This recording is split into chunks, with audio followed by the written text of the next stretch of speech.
Estamos no segundo bloco, Dr. Ulisses, falando de sequelas do Covid no segmento cardíaco. Doutor, quem tem essa predisposição, quem tem esse fator de risco? Quais são essas pessoas que têm que ficar mais em alerta?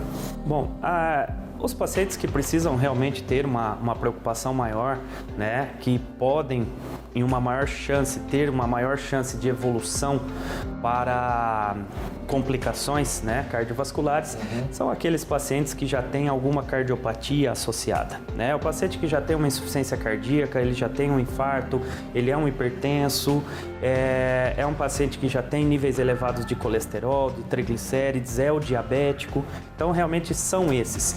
Porém, Rodrigo, uma curiosidade, a gente vê que após o início dessa segunda onda, isso tem se mudado. Os idosos, os doentes, realmente eles têm apresentado as complicações que já vinham apresentando. Porém, os indivíduos mais jovens são aqueles que também estão apresentando, estão lotando agora as UTIs, né? Estão apresentando mortes muito mais precoces. Então a gente começa realmente a ficar um pouco preocupado. Mas eles têm algum gatilho para desencadear, para ser igualzinho assim? Por que o obeso, doutor, ela tem uma predisposição a chegar a uma UTI, a entubar?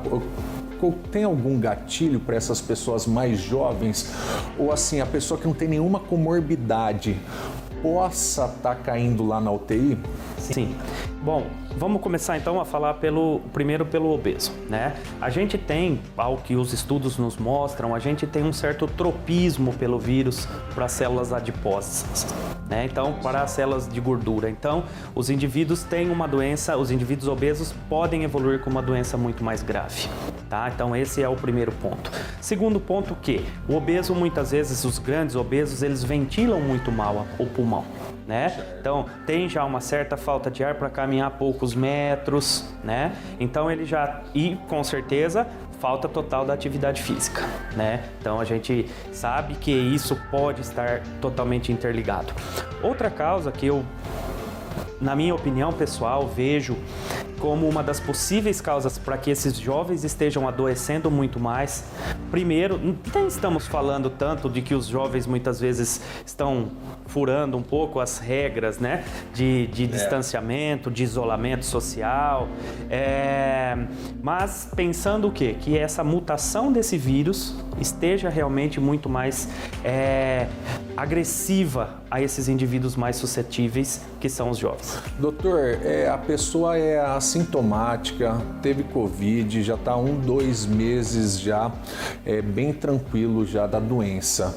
Ele tem que procurar o senhor? Ele tem que fazer um check-up? Que horas que é para chegar no cardiologista? Sim, a ideia inicial, né, de que os grandes centros, inclusive nos norte-americanos, europeus, estão fazendo hoje, é que se faça realmente essas avaliações dentro desses primeiros aí, pós saída da quarentena, dentro desses primeiros 45 dias, né?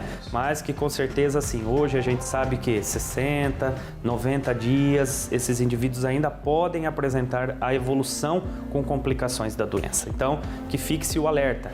A qualquer sintoma, né, não voltou 100% ao que era antes da infecção, procure o cardiologista também, associado com o infectologista, com o pneumologista, porque como dissemos no começo, né, Rodrigo, nós não temos hoje uma condição de falar essa aqui é uma doença pulmonar ou essa daqui é uma doença de tal ou tal órgão. Então a gente tem hoje um acometimento de vários sistemas. A história familiar, Dr. Ulisses, ela ajuda a desencadear essas intercorrências cardíacas quando pega Covid ou pós-Covid, doutor? A história familiar aqui, a gente não tem nada muito nítido em relação à parte do Covid, mas o que a gente sabe é que indivíduos que têm a história familiar de doenças cardiovasculares, eles já são mais suscetíveis ou mais predispostos, tá, a desenvolver algum tipo de cardiopatia, tá? Então eu acho que aí associado com uma doença, não tendo uma relação concreta entre as duas, mas sim poderíamos pensar que seriam pacientes que deveriam ter um pouco mais de atenção. Dr. Ulisses, o tratamento, ele pode gerar alguma sequela no segmento cardíaco, embolia, essas coisas, o tratamento do Covid, doutor? Bom, Com as drogas hoje, tanto se faz, entramos aí numa discussão entre tratamento precoce ou não tratamento precoce, o que vamos usar ou não, tá? Porém, o que a gente tem de sabido, né?